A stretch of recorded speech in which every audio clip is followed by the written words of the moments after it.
सामाजिक विज्ञान 6 क्लास की हमने इसका फर्स्ट भाग पढ़ा था, प्रारंभिक कथन क्या, कब, कहाँ और कैसे।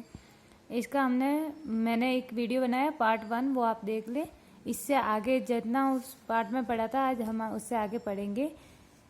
हमने पढ़ा कि कैसे पता लगाए, अतीत के बारे में हम क्या जान सकते हैं, और आज हम पढ़ेंगे कि लोग कहाँ रहते थे। तो यहाँ पे लिखा हुआ है कि मानचित्र फर्स्ट और पृष्ठ नंबर 2, यानी कि ये है पृष्ठ नंबर 2 पर जो मानचित्र दिया गया है भारत का, उसमें उसे देखकर यहाँ का पता लगाना है कि नर्मदा नदी कहाँ पे है। नर्मदा नदी है मध्य प्रदेश में, ये वाली है ना। इससे आगे हम पढ़ते हैं कि कई लाख वर्ष पहले से लोग इस नदी के तट पर रहे हैं। यहाँ रहने वाले आरंभिक लोगों में से कुछ कुशल संग्राहक थे जो आज आसपास के जंगलों की विशाल संपदा से परिचित थे।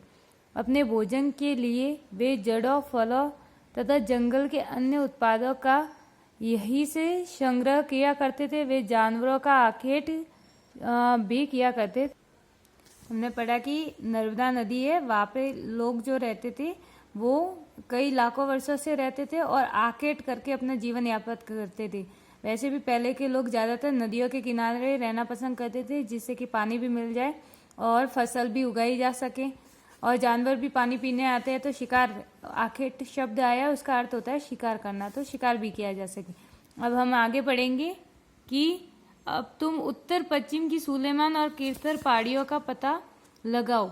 कीर्तर पहाड़ियाँ जो उत्तर पश्चिम में है, ये मानचित्र में यह देखिए पाकिस्तान में है, वर्तमान पाकिस्तान में कीर्तर और सुलेमान। इसी क्षेत्र में कुछ ऐसे स्थान हैं जहां लगभग 8000 वर्ष पूर्व स्त्री पुरुषों ने सबसे पहले गेहूं तथा जौ जैसी फसलों को उपजाना आरंभ किया। उन्होंने भेड़, बकरी और गाय, बैल जैसे पशुओं को पालतू बनाना शुरू किया। ये लोग गांव में रहते थे। ये उत्तर पश्चिम की सुलेमान कीर्तर पहाड़ियों पर जो लोग रहते थे, वे उन्होंने क्या किया कि फसल उगाना शुरू किया, जिसमें गेहूं और जौ जैसी फसलों को उगाया। साथ में उन्होंने भेड़, बकरी, गाय और जैसे पशुओं को पालना भी प्रारंभ कर दिया। और ये लोग गांवों में रहते थे, इन्होंने गांव बसा रखे थे। उत्तर पूर्व में गारो तथा मध्य भारत में विंध्य पहाड़ियों का पता लगाना है। उत्तर भारत यानी उत्तर से पूर्व की ओर। यहाँ के भारत में हमें एक तो गारो की पहाड़ियाँ जो यहाँ पे है पूर्व में, और मध्य में हमें ये वाली विंध्य पहाड़ियों का पूछा इसने। ये कुछ अन्य ऐसे क्षेत्र थे जहाँ कृषि का विकास हुआ, जहाँ सबसे पहले चावल उपजाया गया। वे स्थान विंध्य के उत्तर में स्थित थे। अभी आपको प्रश्न बन सकते हैं इतने समय भी कि उत्तर पश्चिम में कौन सी पहाड़ियाँ है, तो वो है सुलेमान और कीर्तर। दूसरा प्रश्न बन सकता है कि उत्तर पूर्व में कौन सी पहाड़ियाँ है, तो वह गारो तथा मध्य भारत में विंध्य पहाड़ियाँ है। अब हम आगे पढ़ेंगे। मानचित्र पर सिंधु तथा उसकी सहायक नदियों का पता लगाना है। ये मानचित्र है, इसमें सिंधु नदी ये वर्तमान पाकिस्तान में है, और इसकी सहायक नदियाँ जो भारत में से भी आती है, सतलज, रावी, चेनाब और झेलम, ये इसकी सहायक नदियाँ है। किसकी? सिंधु नदी की सहायक नदियाँ। सहायक नदियाँ उन्हें कहते हैं जो एक बड़ी नदी में मिल जाती है। ये आपके लिए बहुत अच्छा प्रश्न है कि सहायक नदी किसे कहते हैं। सहायक नदियाँ उन्हें कहती है जो छोटी छोटी नदियाँ होती है वो मिलके एक बड़ी नदी में मिल जाती है। लगभग 4700 वर्ष पूर्व यानी 4700 वर्ष पूर्व इन्हीं नदियों के किनारे कुछ आरंभिक नगर फले फूले। गंगा व इसकी सहायक नदियों के किनारे तथा समुद्र तटवर्ती इलाकों में नगरों का विकास भी लगभग 2500 वर्ष पूर्व हुआ। जो भी नगर या गांव बसे हैं वे सारे नदियों के किनारे ही बसे हैं, और सिंधु घाटी सभ्यता तो सब जानते भी है। आगे बढ़ेंगे। गंगा तथा उसकी सहायक नदी सोन का पता लगाना है।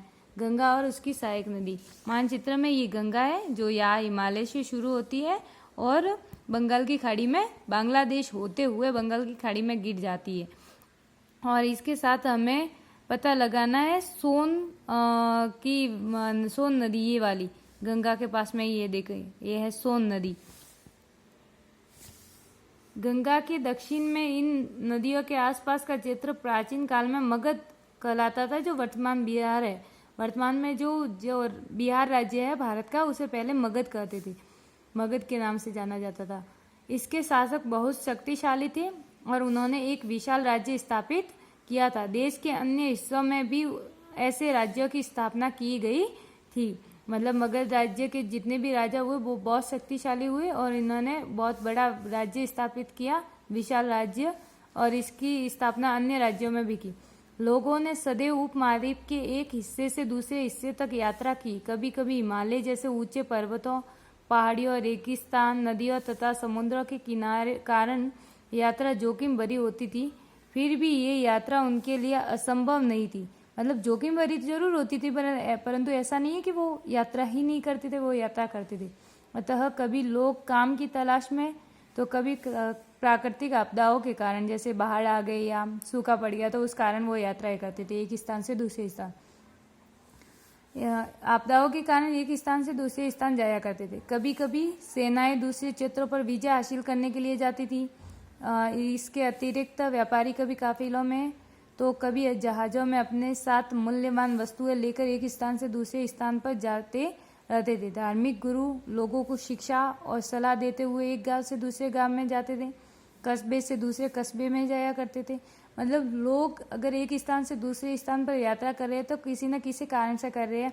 पहले आपदा के कारण भी कर रहे थे, काम की तलाश में कर रहे थे, या सेनाएं दूसरे क्षेत्रों पर विजय प्राप्त करने के लिए करती है, या व्यापारी मूल्यवान वस्तुओं को एक स्थान से दूसरे स्थान पर ले जाने के लिए करते हैं, या धार्मिक गुरु जो होते हैं वो अपनी शिक्षाओं और सलाहों को सभी लोगों तक पहुंचाने के लिए एक गांव से दूसरे गांव में जाते हैं, या एक कस्बे से दूसरे कस्बे में जाते हैं और अपनी शिक्षाओं को दूसरों तक पहुंचाते हैं। कुछ लोग नए और रोचक स्थानों को खोजने की चाह में उत्सुकतावश भी यात्रा किया करते थे। यानी कुछ लोग ऐसे भी होते हैं ना जिन्हें अलग अलग चित्र देखने की इच्छा होती है, तो वो उत्सुकतावश अपनी इच्छा से एक स्थान से दूसरे स्थान पर यात्रा करते हैं। इन सभी यात्राओं से लोगों को एक दूसरे के विचारों को जानने का अवसर भी मिलता है। जब एक स्थान से दूसरे स्थान जाते हैं लोग, तभी उन्हें दूसरों की विचारधारा का पता चलता है। धन्यवाद। इससे आगे का पार्ट मैं अगले वीडियो में बनाऊंगी। ये पार्ट बहुत बड़ा है, इसलिए मैं इसे छोटे छोटे भाग में बना रही हूँ। आप मेरे सभी पार्ट को जरूर देखिए और पसंद आए तो like, share and subscribe. Thank you.